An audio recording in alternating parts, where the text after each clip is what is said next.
ವಿಧಾನ ಪರಿಷತ್ತಿನ 158ನೇ ಅಧಿವೇಶನದ ನಾನು ಕೇಳಿದ ಪ್ರಶ್ನೆಗಳು ಮತ್ತು ಅದಕ್ಕೆ ಕೊಟ್ಟ ಉತ್ತರಗಳನ್ನು ನಿಮ್ಮ ಕೈಗೆ ಕೊಟ್ಟಿದ್ದೇನೆ. ಅಧಿವೇಶನದಲ್ಲಿ ಕೇಳಿದ ಪ್ರಶ್ನೆಗಳಲ್ಲಿ ಪ್ರಮುಖವಾಗಿ ಇರ್ತಕ್ಕಂಥದ್ದು ಮಂಗಳೂರು ಮಹಾನಗರ ಪಾಲಿಕೆಯ ಡ್ರೈನೇಜಿನ ವ್ಯವಸ್ಥೆಗೆ ಸಂಬಂಧಪಟ್ಟ ಹಾಗೆ ನಾವು ಹೆಚ್ಚು ಕೇಳಿದ್ದೇವೆ ಮತ್ತು ಮಂಗಳೂರು ಮಹಾನಗರ ಪಾಲಿಕೆಗೆ ಸಂಬಂಧಪಟ್ಟ ಹಾಗೆ ಯಾವ ಯಾವ ರೀತಿಯಲ್ಲಿ ಕಾಮಗಾರಿಗಳಾಗಿದ್ದಾವೆ ಇದನ್ನು ನಾವು ಕೇಳಿದ್ದೇವೆ ಮತ್ತು ಎಷ್ಟು ಅನುದಾನವನ್ನು ಬಿಡುಗಡೆ ಮಾಡಿದ್ದೇವೆ ಅಂತ ಕೇಳಿದ್ದೇವೆ.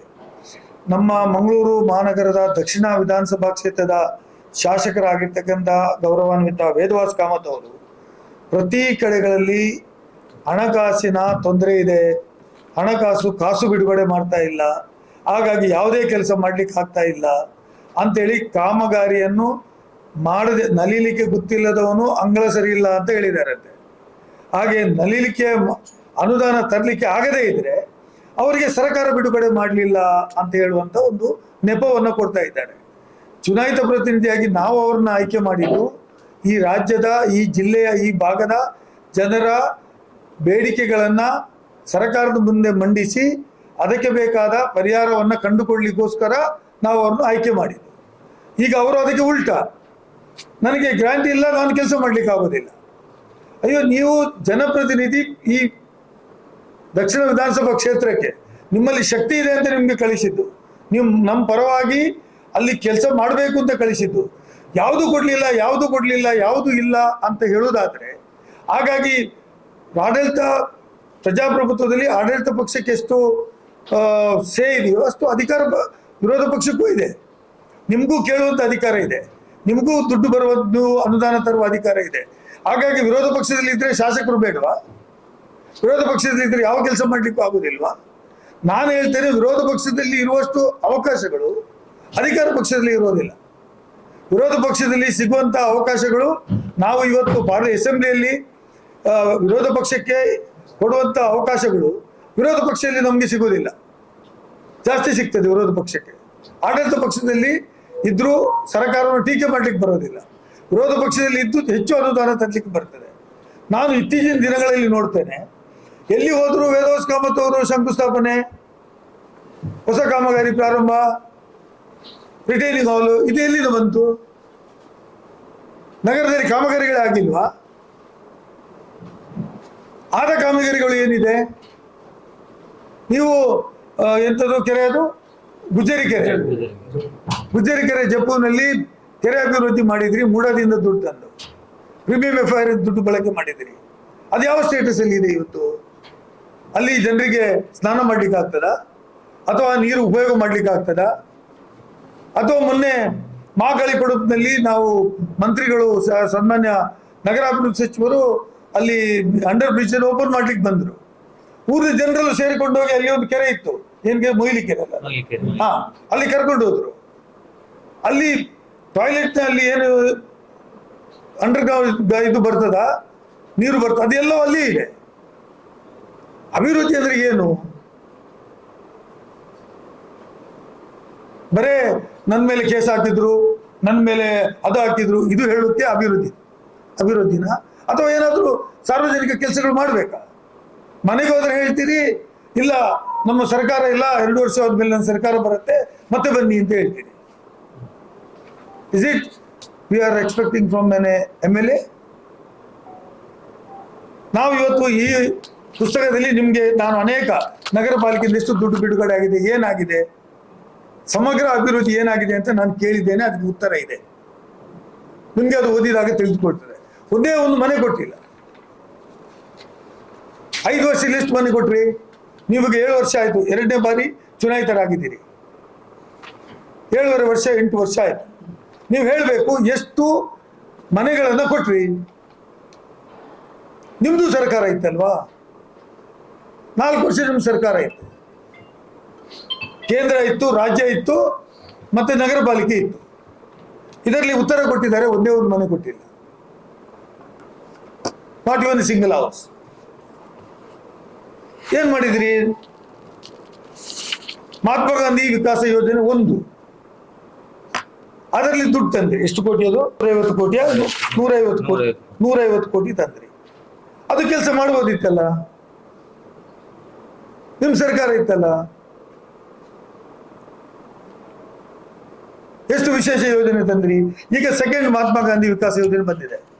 ಈಗಾಗಲೇ ಟೆಂಡರ್ ಕರೆದು ವರ್ಕ್ ಸ್ಟಾರ್ಟ್ ಆಯಿತು. 165 ಕೋಟಿದು ವರ್ಕ್ ಸ್ಟಾರ್ಟ್ ಮಾಡಿದ್ದೇವೆ. 2ನೇ ಹಂತದಲ್ಲಿ ವರ್ಕ್ ಅಪ್ರೂವಲ್ ಆಗಿ ಬಂದು. ಒಂದೇ ಒಂದು ಮನೆ ಕೊಟ್ಟಿಲ್ಲ ಅಥವಾ ಬೇರೆ ಯಾವುದೇ ಅಭಿವೃದ್ಧಿ ಮಾಡಿಲ್ಲ ಅಂತ ಆದರೆ ಮತ್ತೆ ನೀವು ಯಾವ ರೀತಿಯ ಅಭಿವೃದ್ಧಿ ಮಾಡಿದ್ರಿ? ಸ್ಮಾರ್ಟ್ ಸಿಟಿಯಲ್ಲಿ ಯಾವುದು ಇಂಪಾರ್ಟೆಂಟ್ ಇತ್ತು ಅದು ಮಾಡಲಿಲ್ಲ. ಈಗ ಇವತ್ತು ಮಂಗಳೂರು ನಗರಕ್ಕೆ 1250 ಕೋಟಿ ರೂಪಾಯಿ ಬೇಕು ಒಳಚರಂಡಿ ವ್ಯವಸ್ಥೆಯನ್ನು ಸರಿ ಮಾಡಲು ಅಂತ ಪ್ರಪೋಸಲ್ ಕೊಟ್ಟಿದ್ದೀರಿ. ನೀವು ಇಲ್ಲಿ ನಮ್ಮ ಬಳ್ಳಾರಿದು ಯಾವುದು ಕೊಡಿಯಾಲ್ ಬೈಲಿನಲ್ಲಿ ಅಲ್ಲಿ ವೆಟ್ವೆಲ್ ಇದೆ, ಅದು ಹಾಳಾಗಿ ನೀರನ್ನು ತೋಡಿಗೆ ಬಿಟ್ಟಿದ್ದಾರೆ. ಯಾರು ಜವಾಬ್ದಾರಿ? ಯಾರು ನೋಡಬೇಕು? ತೋಡಿಗೆ ಬಿಟ್ಟಿದ್ದಾರೆ. ಈಗ ನಾವು ಹೋರಾಟ ಮಾಡಿಕೊಂಡು ಅದಕ್ಕೆ ಪದೇ ಪದೇ ಅಲ್ಲಿ ಹೋಗಿ ದುಡ್ಡು ಸ್ಯಾಂಕ್ಷನ್ ಮಾಡಿಕೊಟ್ಟಿದ್ದೇವೆ. ಅದು 3,42,00,000 ರೂಪಾಯಿಗಳನ್ನು ಯೋಜನೆಯನ್ನು ನೀರು ಈಗ ಕೊಟ್ಟಿದ್ದೇವೆ. ಕೊಡಿಯಾಲ್ ಬೈಲ್ ಕುತ್ತು ವೆಟ್ವೆಲ್ನಿಂದ ಕುದ್ರೋಳಿ ವೆಟ್ವೆಲ್ಗೆ ಸಂಪರ್ಕಿಸುವ ಪೈಪಿಂಗ್ ಕೊಳವೆ ಮಾರ್ಗವನ್ನು ಸುಮಾರು 25 ವರ್ಷಗಳ ಹಿಂದೆ ಅಳವಡಿಸಲಾಗಿದ್ದು, ಸದರಿ ಕೊಳವೆಯು ಒಳಭಾಗದಲ್ಲಿ ಸವೆದು ಪದೇ ಪದೇ ಒಡೆದು ಹಾಳಾಗುತ್ತಿದೆ. ಇದರಿಂದ ದುರಸ್ತಿ ಕಾರ್ಯವನ್ನು ಕೈಗೊಳ್ಳುವುದು ಅಸಾಧ್ಯ ಪರಿಸ್ಥಿತಿ ಆಗಿರುತ್ತದೆ. ಈ ಸಂಬಂಧ ಹಳೆಯ 400 mm ಕೊಳವೆ ಬದಲಾಗಿ K9D1600 600 mm ಕೊಳವೆಯನ್ನು ಅಳವಡಿಸಲು ಅಂದಾಜು ಮೊತ್ತ 3,42,00,000 ರೂಪಾಯಿಗಳಿಗೆ ತಯಾರಿಸಲಾಗಿದ್ದು, ಆದ್ಯತೆ ಅನುದಾನದ ಲಭ್ಯತೆ ಮೇರೆಗೆ ಸದರಿ ಕಾಮಗಾರಿಗಳನ್ನು ತುರ್ತು ನೆಲೆಯಲ್ಲಿ ಕೈಗೊಳ್ಳಲಾಗುವುದು. ಈಗ ಅದಕ್ಕೆ ಟೆಂಡರ್ ಕರೆಯಲಾಗಿದೆ. ಇದು ಯಾರ ಕೆಲಸ? ದುಡ್ಡಲ್ವಾ ಇನ್ವೆಸ್ಟ್ಮೆಂಟ್? ಈಗ ನಿನ್ನೆ ಬಹುಶಃ ನನಗೆ ಅನಿಸ್ತದೆ ಸುಮಾರು ಎಷ್ಟು ಕೋಟಿ ಬಂದಿದೆ? ಸುಮಾರು 10 ಕೋಟಿ ಜಿಲ್ಲೆಯ ಕಾಮಗಾರಿಗಳನ್ನ ಮಂಗಳೂರು ನಗರದಲ್ಲಿ ಸುಮಾರು 225 ಕಾಮಗಾರಿಗಳಿಗೆ ಅನುಮತಿ ಕೊಟ್ಟಿದ್ದಾರೆ ನಿನ್ನೆ. ಅಲ್ಲಿ ಗಿವ್ ಇಟ್ ಅ ಕಾಪಿ. 10 ಕೋಟಿ ಜಿಲ್ಲೆಯ ಕಾಮಗಾರಿಗಳನ್ನ ಮಂಗಳೂರು ನಗರದಲ್ಲಿ ಸುಮಾರು 225 ಕಾಮಗಾರಿಗಳಿಗೆ ಅನುಮತಿ ಕೊಟ್ಟಿದ್ದಾರೆ ನಿನ್ನೆ. ಅಲ್ಲಿ ಗಿವ್ ಇಟ್ ಅ ಕಾಪಿ. ಎಲ್ಲೆಲ್ಲಿ ಚಿಕ್ಕ ಚಿಕ್ಕ ಕೆಲಸಗಳಾಗಬೇಕು ಅಲ್ಲಿ ಕೊಟ್ಟಿದ್ದಾರೆ. 10 ಕೋಟಿ 43,00,000 ರೂಪಾಯಿದು 225 ಕಾಮಗಾರಿಗಳಿಗೆ 60 ವಾರ್ಡ್ಗಳಿಗೂ ಸಮಾನವಾಗಿ ಎಲ್ಲೆಲ್ಲಿ ಆದ್ಯತೆ ಮೇಲೆ ಕೆಲಸ ತಗೊಳ್ಬೇಕಾ ಅಲ್ಲಿ ಜಿಲ್ಲಾಧಿಕಾರಿಗಳು ಇವತ್ತು ಅನುಮೋದನೆಯನ್ನು ಕೊಟ್ಟಿದ್ದಾರೆ. ಎಂತ ಮಾತಾಡಿದ್ರು, ಏನು ಕೇಳಿದ್ರು? ದುಡ್ಡಿಲ್ಲ, ಸರ್ಕಾರ ದುಡ್ಡು ಕೊಡ್ತಾ ಇಲ್ಲ, ಏನು ಕೆಲಸಗಳಾಗ್ತಾ ಇಲ್ಲ ಅಂತ ಸುಳ್ಳು ಪ್ರಚಾರವನ್ನ ಮಾಡ್ತಕ್ಕಂಥ ಕೆಲಸ ಶಾಸಕರು ಪದೇ ಪದೇ ಮಾಡ್ತಾ ಇದ್ದಾರೆ. ನಾನು ಸುಮಾರು ಸಮಯದಿಂದ ಈ ಬಗ್ಗೆ ಮಾತಾಡಬಾರ್ದು, ಶಾಸಕರು ತಮ್ಮ ಕೆಲಸ ಮಾಡಬೇಕು ಅಂತ ನಾನು ಭಾವಿಸ್ಕೊಂಡಿದ್ದೆ. ನಾನೀಗ ದಾಖಲೆ ಕೊಡ್ಲಿಕ್ಕೆ ಸಿದ್ಧನಿದ್ದೇನೆ. ಯಾವ್ದು ಅವರು ಕೆಲಸ ಮಾಡಿದ್ದಾರೆ, ಯಾವ್ದು ಕೆಲಸ ಮಾಡಲಿಲ್ಲ, ಅವರ ಕಾಲದಲ್ಲಿ ಎಷ್ಟು ಕೆಲಸಗಳಾಯ್ತು, ಯಾವುದಕ್ಕೆಲ್ಲ ಸ್ಯಾಂಕ್ಷನ್ ಮಾಡಿ ಬಾಕಿ ಇಟ್ಟುಕೊಂಡು ಹೋದ್ರು.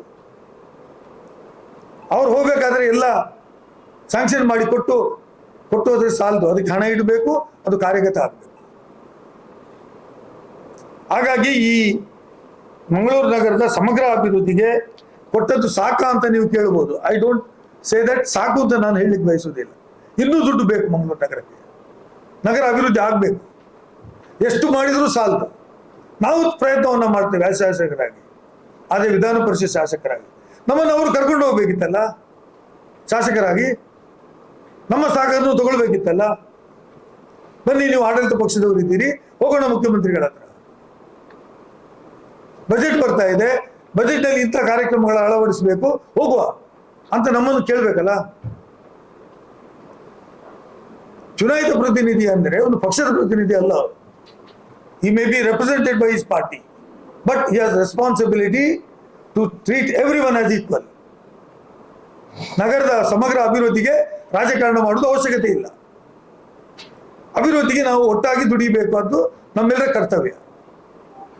ಹಾಗಾಗಿ ಅಭಿವೃದ್ಧಿಯಲ್ಲಿ ದುಡ್ಡು ಸಿಗ್ಲಿಲ್ಲ, ಏನೂ ಇಲ್ಲ. ನಾನು ತುಂಬಾ ಭಾಷಣಗಳನ್ನು ನೋಡ್ತಾ ಇದ್ದೇನೆ ಅವರ, ಏನೂ ಇಲ್ಲ, ಏನೂ ಇಲ್ಲ. ಅಯ್ಯ, ಏನೂ ಇಲ್ಲ ಅಂದ್ರೆ ನೀವು ಎಷ್ಟು ವರ್ಷಗಳಿಂದ ಮಂಗಳೂರು ಶಾಸಕರಾಗಿದ್ರಿ? ಬಿಜೆಪಿ ಪಕ್ಷದವರೇ, ಎಕ್ಸೆಪ್ಟ್ ಲೋಗೋ ಮಧ್ಯದಲ್ಲಿ ಒಂದು ಅವಧಿಗೆ ಬಂದದ್ದು ಬಿಟ್ರೆ ಬಹಳ ಒಂದು 25-30 ವರ್ಷಗಳಿಂದ ಯೋಗೀಶ್ ಭಟ್ರು 3-4 ಟರ್ಮ್, ಮತ್ತೆ ಧನಂಜಯ್ ಕುಮಾರ್ ಮಧ್ಯದಲ್ಲಿ 1 ಟರ್ಮ್ ಲೋಗೋ ಇತ್ತೀಚಿನ ವರ್ಷಗಳಲ್ಲಿ ಬಿಟ್ರೆ ಮತ್ತೆ ಅವರೇ. ಅವು ಏನೂ ಅಭಿವೃದ್ಧಿ ಆಗ್ಲಿಲ್ವಾ? ಒಳಚರಂಡಿ ವ್ಯವಸ್ಥೆಗೆ ಯಾಕೆ ನೀವು ಒಳಚರಂಡಿ ವ್ಯವಸ್ಥೆ ನಿಮ್ ಕೇಂದ್ರ ಸರ್ಕಾರ ಇತ್ತು, ಸ್ಪೆಷಲ್ ಯೋಜನೆ ತರಬಹುದಿತ್ತು ಇದು ಅಂಡರ್ ಗ್ರೌಂಡ್ ಡೆವಲಪ್ಮೆಂಟ್ಗೆ, UGDಗೆ. ಏನಾದ್ರು ತಂದ್ರೆ ಕೇಂದ್ರ ಸರ್ಕಾರದಿಂದ ಬೇರೆ ಬೇರೆ ಸರ್ಕಾರ ಕೊಡ್ತಾರೆ ಸ್ವಚ್ಛತಾ ಅಭಿಯಾನದಲ್ಲಿ, ಯಾವುದು ತರಲಿಲ್ಲ. ಕುಡಿಯುವ ನೀರಿನಲ್ಲಿ ಯಾವುದೇ ಸಮಗ್ರ ಅಭಿವೃದ್ಧಿ ಆಗಲಿಲ್ಲ. ನಮ್ಮ ಸರ್ಕಾರಕ್ಕೆ ರಾಜ್ಯದಲ್ಲಿ ಇರಬೇಕಾಗಿದ್ರೆ ಯಾವುದು ನಮ್ಮ ಅಲ್ಲ ಇದು ನಮ್ಮ ಇದು ಹೈಟ್ ಅನ್ನು ಜಾಸ್ತಿ ಮಾಡಿತ್ತು, ತುಂಬೆ ವೆಂಟೆ ಡ್ಯಾಮ್ ಅನ್ನ. ವಿನಯ್ ಕುಮಾರ್ ಸೊರಕೆ ಅವರು ರಾಜ್ಯದ ನಗರಾಭಿವೃದ್ಧಿ ಸಚಿವರಾಗಿರ್ಬೇಕಾದ ಕಾಲದಲ್ಲಿ 7 ಮೀಟರ್ ಅನ್ನ ಮಾಡಿತ್ತು. ನೀವೇನ್ ಮಾಡಿದ್ದೀರಾ? ಸೊ ಪದೇ ಪದೇ ಜನರಿಗೆ ತಪ್ಪು ದಾರಿಗೆ ಎಳೆಯುವಂತದನ್ನ ನಿಲ್ಲಿಸಬೇಕು ಅಂತ ಶಾಸಕರಿಗೆ ನಾನು ವಿನಂತಿ ಮಾಡ್ತೇನೆ.